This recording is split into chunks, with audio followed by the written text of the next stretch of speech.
नमस्कार, तेज हरियाणा पर आपका स्वागत है। यदि आप पहली बार हमारे चैनल पर आए हैं तो सबसे पहले सब्सक्राइब करें, उसके साथ ही बेल आइकन भी दबा दें ताकि हर अपडेट आपको सबसे पहले पहुंचा सके। नमस्कार, तेज हरियाणा के 25 बड़ी खबरों के फटाफट बुलेटिन में आप सभी का स्वागत है। आज पूरे देश भर में मनाया जा रहा है दीपावली का त्यौहार। आप सभी को बहुत बहुत शुभकामनाएं। गुजारिश, कम से कम पटाखे फोड़ें, खुशियां बांटें, सुखी रहें। आप सबके लिए यही मंगल कामना है। उधर हरियाणा में कोरोना के फिर से 2688 रिकॉर्ड तोड़ केस आए सामने, तो बढ़ रही है लगातार हरियाणा में कोरोना के मरीजों से मुश्किलें। वहीं पर 2115 मरीजों को किया गया डिस्चार्ज, 27 मरीजों की हरियाणा में मौत। हरियाणा के कॉलेज में दाखिलों की फिर से बड़ी तारीख। दाखिलों से वंचित रह गए उन बच्चों के लिए बड़ी राहत है जहां पर हरियाणा के सभी सरकारी विश्वविद्यालयों के अलावा सरकारी, एडेड और प्राइवेट महाविद्यालयों की स्नातक कक्षाओं में ऑनलाइन दाखिलों के लिए अंतिम तिथि 14 नवंबर से बढ़ाकर 20 नवंबर की गई है। कोरोना महामारी की आड़ में गठबंधन सरकार ने प्रदेश को लूटने का किया काम, ओपी चौटाला ने लगाए आरोप। इंडियन नेशनल लोकदल के राष्ट्रीय अध्यक्ष ओम प्रकाश चौटाला ने हरियाणा प्रदेश की जनता को दीपावली की शुभकामनाएं देते हुए कहा है कि कोरोना महामारी के कारण यह साल प्रदेश ही नहीं बल्कि पूरी देश दुनिया के सभी वर्गों के लोगों के लिए बेहद कष्टदायी रहा है। इसलिए भगवान से प्रार्थना करते हैं कि दिवाली पूरे देश की जनता के लिए शुभ और कोरोना का प्रकोप जल्द से जल्द खत्म हो। उन्होंने विधायक अभय चौटाला ने इस मौके पर कहा है कि भाजपा गठबंधन सरकार ने कोरोना महामारी की आड़ में जिस तरह से प्रदेश को लूटा, उसकी जितनी निंदा की जाए वो कम है। जहां पर प्रदेश को लूटने का सिलसिला अभी भी जारी है, जहां प्रदेश के मुख्यमंत्री हर रोज करीब 30 लाख रुपए खुद के झूठे प्रचार और टेलीविजन अखबारों में विज्ञापन पर खर्च कर रहे हैं। हरियाणा में डीजीपी ने दीपावली पर दी लोगों को शुभकामनाएं। हरियाणा पुलिस महानिदेशक मनोज यादव ने प्रदेश के नागरिकों, शहीदों के परिजनों सहित राज्य पुलिस बल के सभी अधिकारियों, जवानों को रोशनी के पर्व दीपावली की बधाई व शुभकामनाएं देते हुए सुख समृद्धि की कामना की है। उन्होंने कहा है कि पर्व शांति, प्रगति, समृद्धि का प्रतीक है। समाज के सभी वर्गों के साथ इस खुशी को साझा करने के लिए हमारा कर्तव्य की याद दिलवाता है। जहां पर उन्होंने ग्रीन व कोविड मुक्त दिवाली मनाने का भी आह्वान किया। उधर होटल में बुलाकर होटल संचालिका द्वारा लड़कियों से करवाया जाता था गंदा काम, 6 लोग गिरफ्तार। चरखी दादरी में एक होटल में पुलिस विभाग की टीम ने गुप्त सूचना के आधार पर छापेमारी कर सेक्स रैकेट का भंडाफोड़ किया है। पुलिस ने होटल की संचालिका समेत 6 लोगों को गिरफ्तार किया है। पुलिस ने मौके से नकदी भी बरामद की है। जहां पर महेंद्रगढ़ बाईपास पर स्थित एक होटल में सेक्स रैकेट चलाया जा रहा था। इस होटल की मालिकान इसमें शामिल है। गुप्त सूचना के बाद पुलिस ने मौके पर रेड की।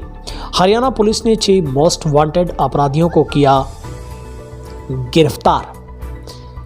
हरियाणा पुलिस ने जींद जिले के 1 लाख रुपए के इनामी मोस्ट वांटेड 6 बदमाशों को गिरफ्तार करने में बड़ी सफलता हासिल की है। हरियाणा पुलिस के एक प्रवक्ता ने जानकारी में बताया है कि कब्जे से 2 अवैध पिस्टल व 3 कारतूस और 1 कार भी बरामद की गई है।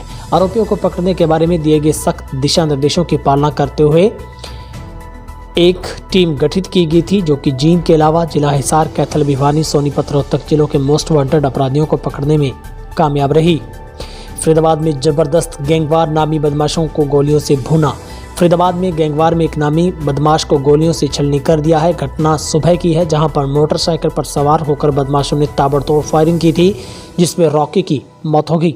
घटना के बाद गांव में भारी पुलिस बल तैनात किया गया है। जानकारी के मुताबिक फरीदाबाद के नचोड़ी गांव में सुबह ही नामी गैंगस्टर कुलभूषण के छोटे भाई रॉकी को गोलियों से भून दिया। कुलभूषण अन्य हत्याकांड में हाल ही में गिरफ्तार किया गया था। पबजी खेलने वालों के लिए फिर से बड़ी खुशखबरी। भारत में पबजी गेम के करोड़ों फैंस हैं, लेकिन जब ये गेम बंद हुई तो उसके फंड्स में भी काफ़ी निराशा आई थी। अब पबजी खेलने वाले लोगों के लिए खुशखबरी है, क्योंकि कंपनी ने वापसी का ऐलान किया है।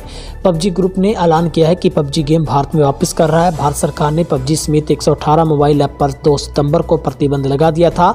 डाटा सिक्योरिटी को लेकर इन सभी ऐप पर प्रतिबंध लगाया गया था। देश भर में मनाया गया धनतेरस का त्यौहार। हिंदू पर्व की शुरुआत हो चुकी है। दिवाली से पहले धनतेरस का त्यौहार भी मनाया जाता है। इस दिन लोग खरीदारी करते हैं। सोना चांदी खरीदने की प्रथा भी काफ़ी मशहूर है। 13 नवंबर को धनतेरस पूरे देश में मनाया जा रहा है, जहां पर धनतेरस को लेकर भी लोगों ने जमकर खरीदारी की। कपड़ा बेचकर घर आ रहा था युवक, रास्ते में तेज कार ने मारी टक्कर, मौत। हरियाणा के पानीपत में एक दर्दनाक हादसे में युवक की मौत होगी। हादसा गांव शाहपुर के पास हुआ, जहां पर एक तेज रफ्तार कार ने युवक को टक्कर मार दी। पुलिस ने अज्ञात वाहन के खिलाफ मामला दर्ज कर मामले की जांच शुरू कर दी है।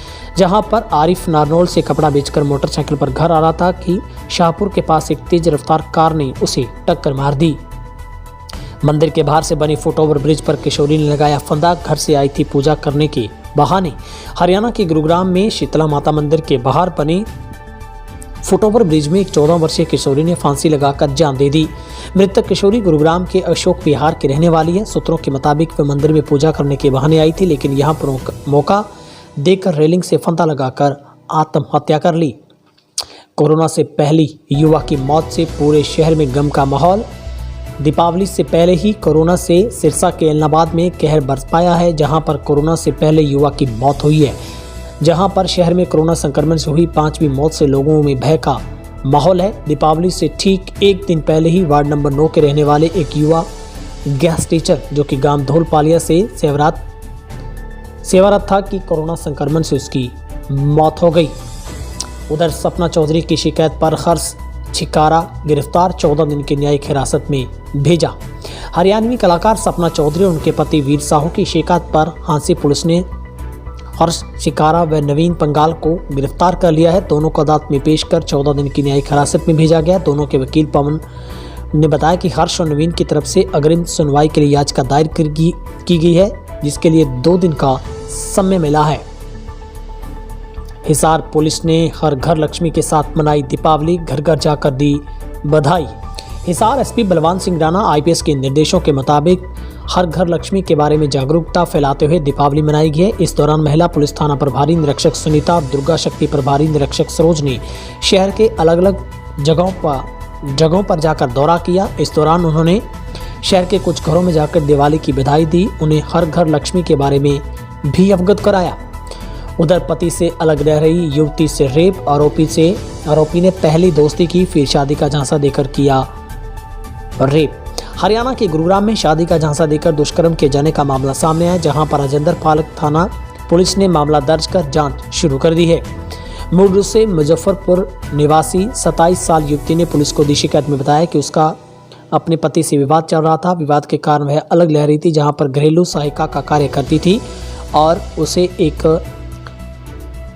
एक बार उसे घर में ठहराकर उस व्यक्ति ने शादी करने का झांसा दिया। उसके बाद उसके साथ दुष्कर्म किया और उस वक्त लोकलाज के कारण युवती ने किसी को कुछ नहीं बताया, लेकिन अब मामले की जांच शुरू हो गई है।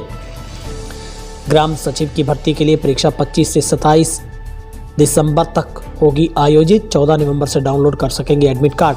हरियाणा कर्मचारी चयन आयोग ने विकास एवं पंचायत विभाग में ग्राम सचिवों की भर्ती के लिए शेड्यूल जारी किया है। परीक्षा 25 से 27 दिसंबर तक 2 पारियों में शुरू होगी। परीक्षा ओएमआर शीट पर होगी। अभ्यर्थी 14 नवंबर से अपनी ऑफिशियली वेबसाइट से एडमिट कार्ड है डाउनलोड कर सकेंगे। भर्ती के लिए पिछले साल आवेदन मांगे गए थे। 697 पदों के लिए करीब 6,72,401 आवेदन आए थे, यानी एक पद के लिए 964 लाइन में आए हैं। नेशनल ग्रीन ट्रिब्यूनल ने कहा, प्रदूषण से किसी की मौत होने का इंतजार नहीं कर सकती एनजीटी। फरीदाबाद समेत दिल्ली एनसीआर में प्रदूषण स्तर के लगातार बिगड़ते हालात को देखते हुए नेशनल ग्रीन ट्रिब्यूनल ने सख्ती दिखाई है। एनजीटी ने एक आदेश में कहा है कि प्रदूषण से किसी की मौत होने का इंतजार नहीं कर सकती है। खुशियों का जश्न मनाया जाता है, मौत का नहीं। एनजीटी के आदेशों के बाद राज्य सरकार ने भी डीसी, पुलिस विभाग और हरियाणा राज्य प्रदूषण नियंत्रण बोर्ड को दिशा निर्देश जारी किए हैं। निर्देशों में कहा गया है कि पटाखों की बिक्री नहीं होने दी जाए। पटाखे जलाने वालों पर भी सख्ती से रोक लगानी चाहिए। सभी थाना प्रभारियों, बीट इंचार्जों को अपने अपने क्षेत्रों में गश्त करके इस तरह की गतिविधियों को प्रभावी ढंग से रोकने की अपील की गई है। हरियाणा में सक्रिय मरीज बढ़कर हुए 19,000 के पार। 11 दिन में 19,000 मरीज और मिले।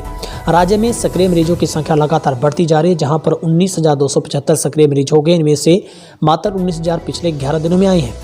पहले सिर्फ 265 मरीज है, यानी त्योहारी सीजन में संक्रमण नहीं फैलता तो प्रदेश में कोरोना की उल्टी गिनती शुरू हो चुकी होती। बड़ी चिंता की बात यह है कि 11 दिनों में करीब 60% मात्र 4 जिलों से आए हैं, जिनमें गुरुग्राम, फरीदाबाद, हिसार, रोहतक जिला शामिल है। प्रदेश में अब भी लगातार कोरोना के मामले बढ़ रहे हैं। हर दिन नए मरीजों की संख्या बढ़ती जा रही है, जहां पर अब प्रदेश में आंकड़ा है वो करीब 2 लाख के नज़दीक पहुंचने को है। फिलहाल आज के इस टॉप 25 बड़ी खबरों के बुलेटिन में इतना ही। और आप सभी प्रदेशवासियों को, तेज हरियाणा के सभी दर्शकों को दीपावली की ढेरों शुभकामनाएं। हम आप सबके लिए कामना करते हैं ये दीपावली आप सबके लिए ढेरों खुशियां लेकर आए, सुख समृद्धि लेकर आए।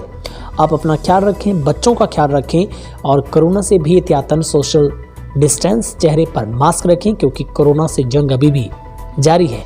फिलहाल हरियाणा में लगातार कोरोना को लेकर भी मुश्किलें बढ़ रही हैं, जिनमें गुरुग्राम की बात करें, फरीदाबाद की बात करें, हिसार, करनाल, सोनीपत, ये तमाम जिले हैं जहां पर लगातार कोरोना के पेशेंट बढ़ रहे हैं। तो आप सभी से यही गुजारिश है, इस दीपावली पर आपकी खुशियों में कोई भी कमी ना रहे। आप ज़बरदस्त तरीके से इस दीपावली पर सेलिब्रेशन करें, मित्रों दोस्तों का ख्याल रखें, अपने तमाम शिकवे गिलवे भुलाकर सबके साथ मित्रता को और भी परिपक्व करें। आप सबको तेज हरियाणा परिवार की तरफ से दीपावली की हार्दिक शुभकामनाएं।